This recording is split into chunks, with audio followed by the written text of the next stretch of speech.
Assalamualaikum warahmatullahi wabarakatuh. Apa kabar Ananda? Semoga Ananda hari ini berada dalam keadaan sehat walafiat serta dalam lindungan dan rahmatnya Allah Subhanahu wa Ta'ala. Terlebih dahulu, marilah sama-sama kita membacakan basmalah. Bismillahirrahmanirrahim.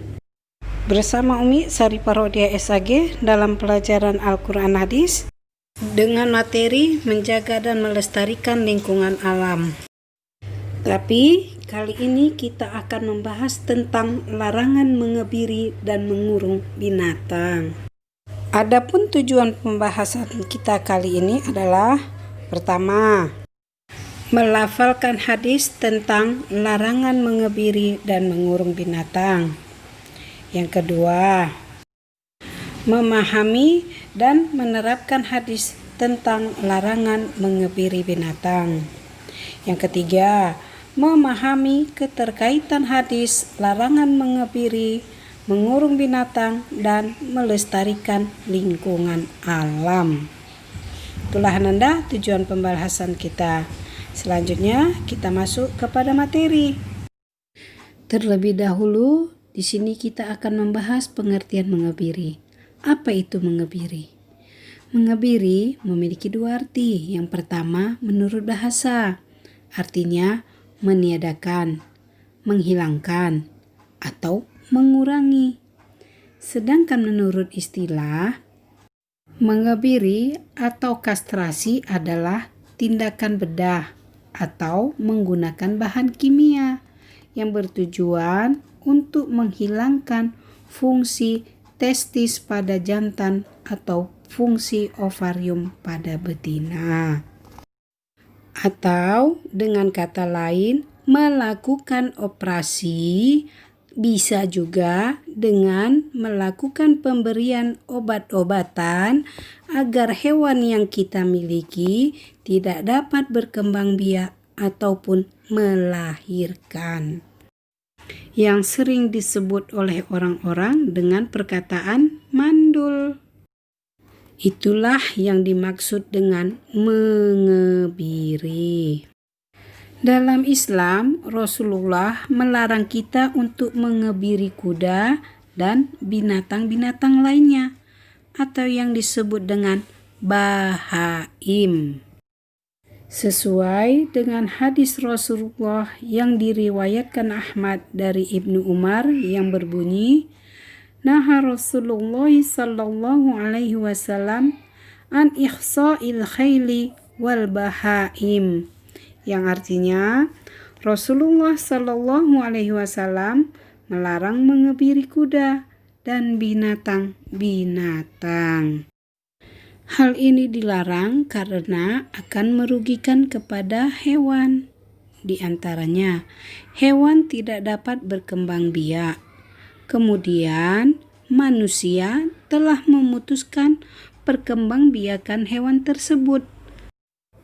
Selain itu, berarti manusia telah menyakiti hewan karena telah mengambil hak biologis yang dianugerahkan Allah kepadanya.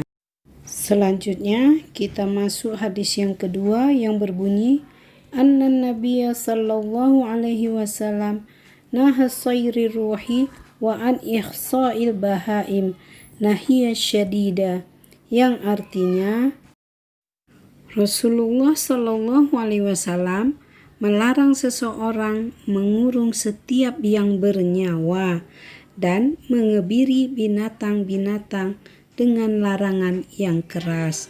Hadis riwayat Al-Bazar dari Ibnu Abbas. Hadis ini menjelaskan tentang larangan mengurung binatang.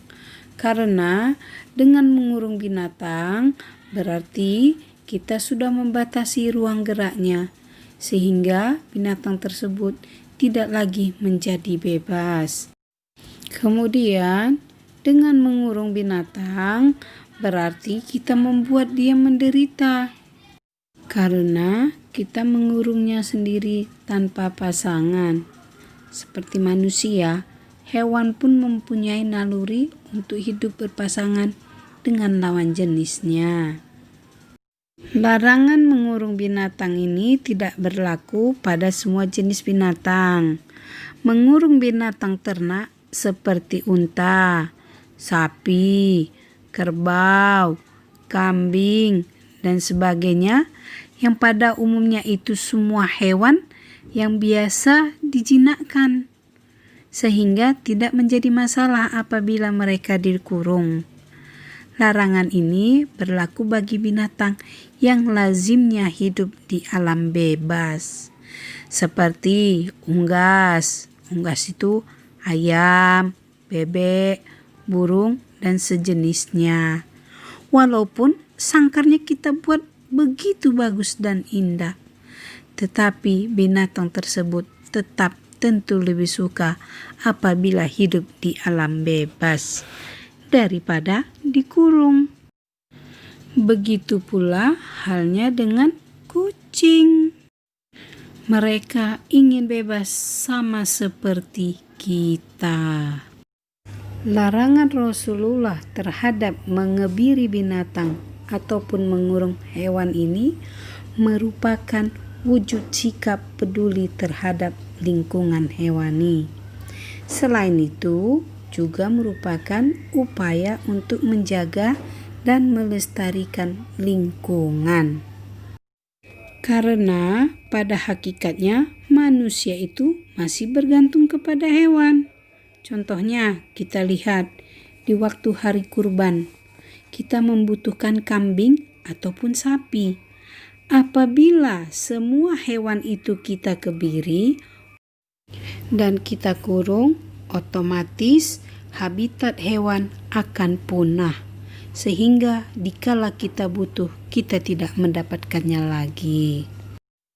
Jadi Ananda, kita dilarang mengurung dan mengebiri binatang agar binatang dapat berkembang biak secara alami, sehingga bahaya kepunahan dapat teratasi.